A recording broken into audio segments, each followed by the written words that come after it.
सभी का हार्दिक स्वागत है। आज हम राष्ट्रपति की आपातकालीन शक्तियाँ आज हम अध्ययन करेंगे।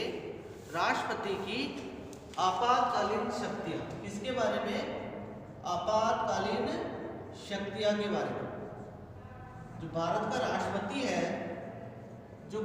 राष्ट्रपति है इसके पास आपातकालीन इमरजेंसी पावर या आपातकालीन शक्तियाँ कौन कौन सी है, इसके बारे में अध्ययन करेंगे कि राष्ट्रपति के पास कौन कौन सी आपातकालीन शक्तियाँ होती है। तो राष्ट्रपति के पास 3 इमरजेंसी पावर या आपातकालीन शक्ति होती है, जिसमें पहली होती है राष्ट्रीय आपात। कौन सी होती है? जो पहली इमरजेंसी पावर है राष्ट्रपति के पास आपातकालीन शक्ति है, वो होती है राष्ट्रीय आपात। ये अनुच्छेद 352 के तहत दी गई है। राष्ट्रपति के पास इमरजेंसी पावर या आपात शक्ति ये राष्ट्रीय आपात 352 के तहत दी गई है। दूसरी शक्ति है राष्ट्रपति शासन। दूसरी शक्ति है राष्ट्रपति शासन, जो अनुच्छेद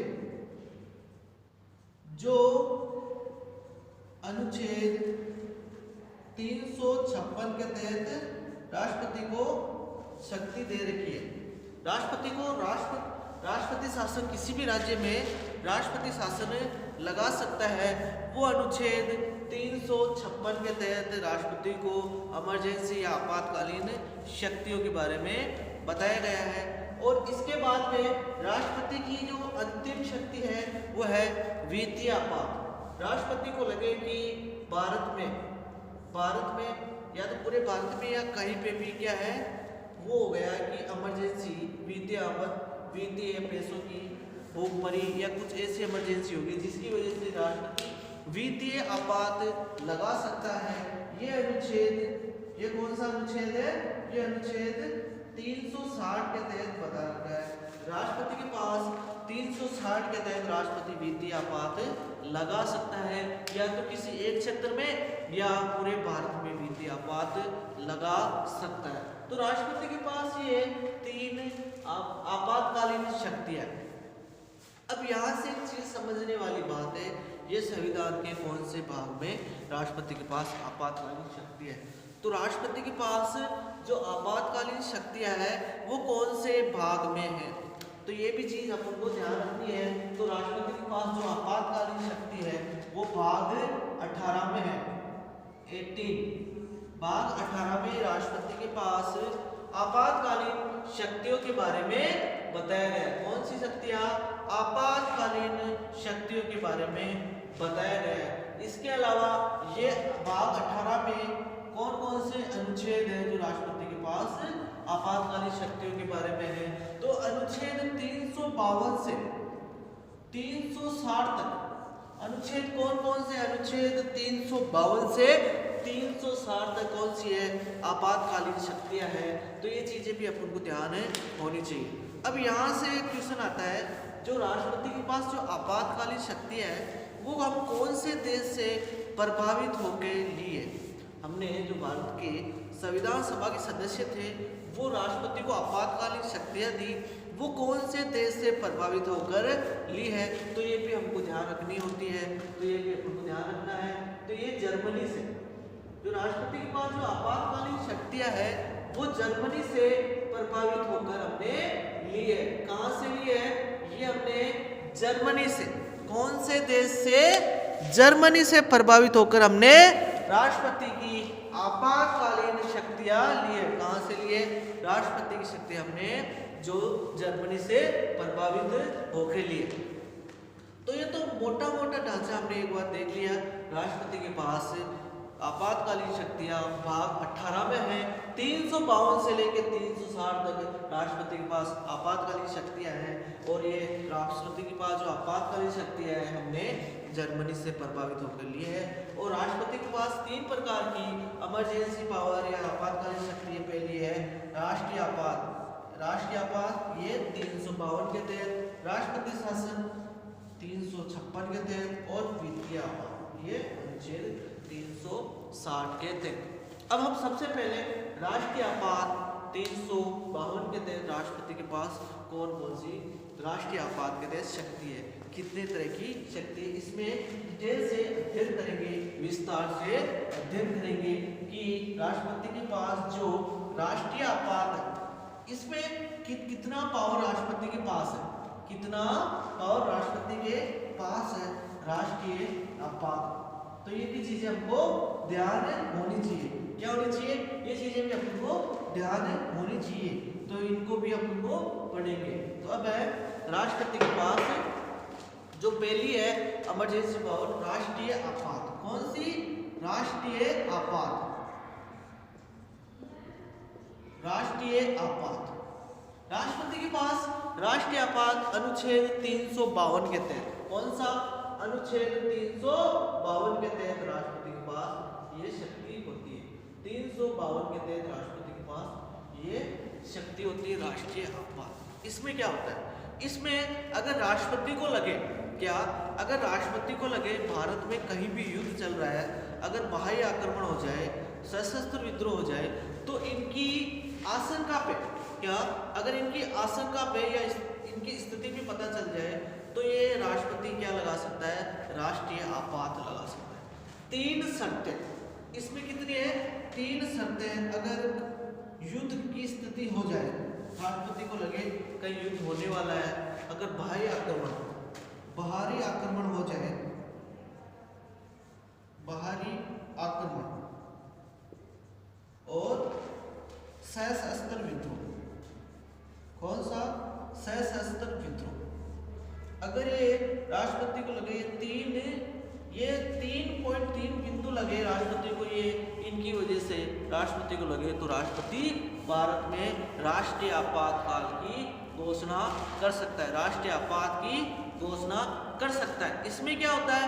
ये अगर राष्ट्रपति को लगे तो ये क्या पूरे भारत में क्या कर सकता है? या तो पूरे भारत में कर सकता है, अगर राष्ट्रपति को लगे किसी क्षेत्र में हो, अगर राष्ट्रपति को लगे तो ये पूरे भारत में कर सकता है, और राष्ट्रपति लगे किसी विशेष क्षेत्र में हो सकता है, तो किसी विशेष क्षेत्र में भी ये राष्ट्रीय आपात लगा सकता है। या तो पूरे भारत में लगाएगा या किसी क्षेत्र में लगेगी, इस क्षेत्र में ये चीजें होने वाली है, तो उस क्षेत्र में राष्ट्रपति राष्ट्रीय आपातकाल की घोषणा कर सकता है।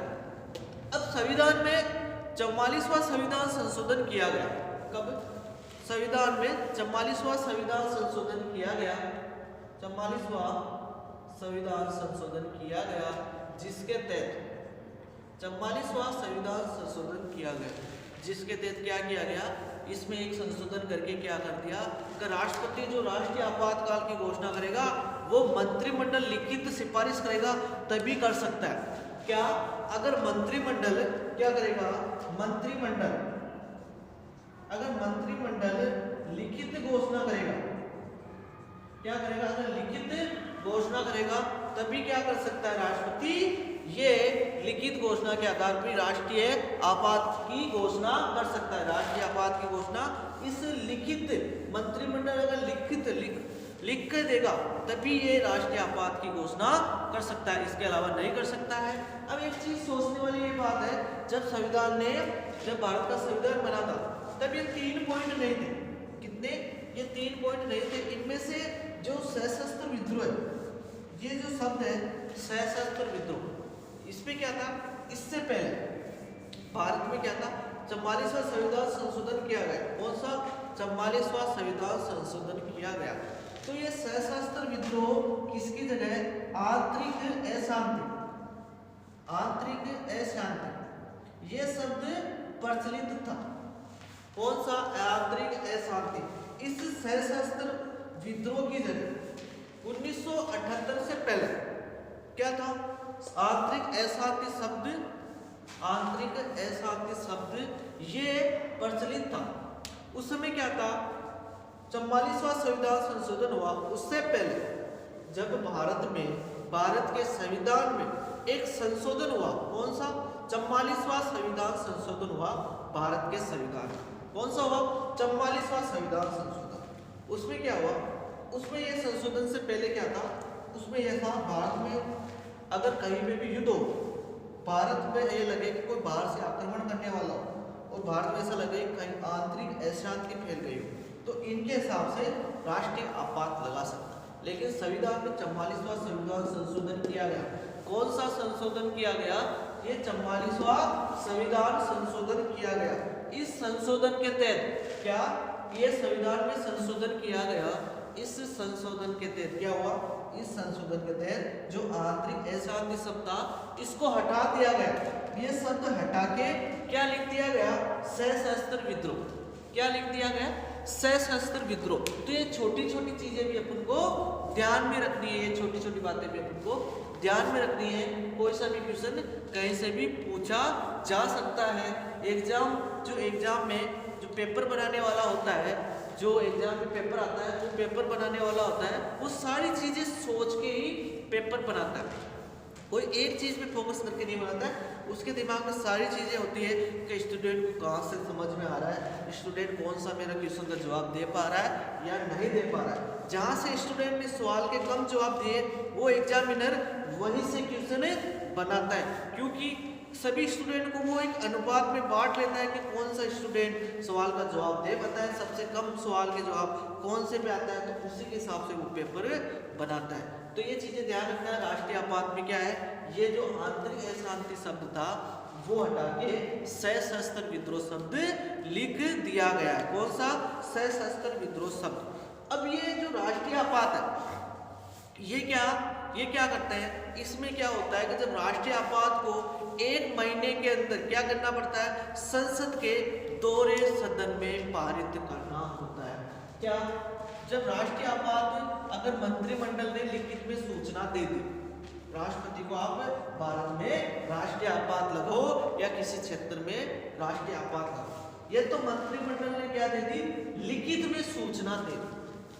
इसके बाद में क्या होता है, भारत में राष्ट्रीय आपात लग गया तो क्या होता है, अगर राष्ट्रीय आपात लग गया तो उसमें क्या होता है, 1 महीने के अंदर, क्या 1 महीने के अंदर क्या करो, दोहरे बहुमत से, क्या करो, दोहरे बहुमत से इसको संसद में पारित करो। संसद में इसको पारित करना भी होता है। क्या करना होता है, इसको संसद में दोहरे बहुमत से पारित करना भी होता है। क्या होता है, दोहरे बहुमत से इसको संसद में पारित करना होता है। तो संसद में 2 सदन आते हैं, भारत के संसद में 2 सदन आते हैं। एक कौन सा होता है, एक होता है लोकसभा और एक होता है राज्यसभा। 2 सदन आते हैं, कौन से, एक लोकसभा और एक राज्यसभा। लोकसभा और राज्यसभा। अगर संसद में लोकसभा और राज्यसभा, अगर संसद का एक सदन लोकसभा क्या हो, विघटित हो, अगर उस समय संसद गए लोकसभा अगर विघटित हो तो इसको दोहरे बहुमत से सिर्फ 1 महीने के अंदर दोहरे बहुमत से राज्यसभा में पारित करा दिया जाता है। क्या, राज्यसभा में इसको दोहरे बहुमत से पारित करवा दिया जाता है। अगर जैसे ही लोकसभा क्या हो, अगर जैसे ही लोकसभा क्या हो जाए, गठित हो जाए, वापस गठित हो जाए, लोकसभा क्या हो जाए, वापस गठित हो जाए, गठित होने से क्या, गठित होते ही उसके 30 दिन के अंदर या 1 महीने के अंदर क्या करनी पड़ती है, इस राष्ट्रीय आपात को दोहरे बहुमत से पारित करवाना होता है। अगर लोकसभा विघटित हो तो राज्यसभा में पारित करवा के राष्ट्रीय आपात लगाया जा सकता है। लोकसभा विघटित होगी, लेकिन जब लोकसभा गठित हो जाए तो क्या होता है, इस लोकसभा गठित होने के 30 दिन के अंदर या 1 महीने के अंदर इसको लोकसभा में क्या करना पड़ता है, लोकसभा में पारित करना होता है। अगर एक बार घोषणा हो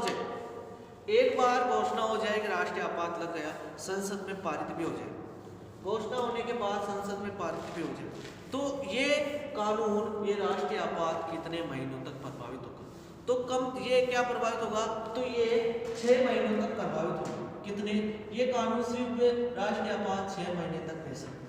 कितने महीने तक रह सकता है, केवल ये 6 महीनों तक ही ये रह सकता है। कितने, ये 6 महीनों तक ही ये प्रभावी रह सकता है। ये कानून कितने महीनों तक प्रभावित रह सकता है, ये केवल 6 महीनों तक ही प्रभावित रह सकता है। अगर 6 महीने से ज़्यादा इसको प्रभावी करना हो, इस राष्ट्रीय आपातकाल को 6 महीने से ज़्यादा प्रभावी करना हो तो क्या करना होता है, इसको पुनः दोहरे बहुमत से संसद में पारित करवाना होता है। क्या करना है, इसको दोहरे बहुमत से संसद में पुनः पारित करवाना होता है। जितनी बार इसको संसद में पारित कराया जाए, क्या जितनी बार इसको संसद में पारित कराया जाए तो क्या होगा, इसकी अवधि बढ़ती जाएगी। फिर पारित करा लिया तो फिर 6 महीने बढ़ गए, फिर पारित करा लिया फिर 6 महीने बढ़ गए। तो इस तरह से इसको पारित करा के इसको बढ़ाया जा सकता है। तो इतनी चीज ध्यान रखना, एक बार पारित हो तो इसको सिर्फ ये 6 महीने तक इसकी वैलिडिटी रहती है। इसकी वैलिडिटी कितनी रहती है, सिर्फ 6 महीने तक। लेकिन इसको बार बार पारित करा के 6 महीने बढ़ाया जा सकता है। इसको कितनी बार ही बढ़ा सकते हो, इसकी कोई अधिकतम सीमा नहीं है। क्या, इसकी कोई अधिकतम सीमा नहीं है, चाहे जितनी बार इसको बढ़ाया जा सकता है। क्या, इसको जितनी चाहे बार इसको बढ़ाया जा सकता है। तो ये तो था राष्ट्रपति के पास आपातकालीन शक्ति।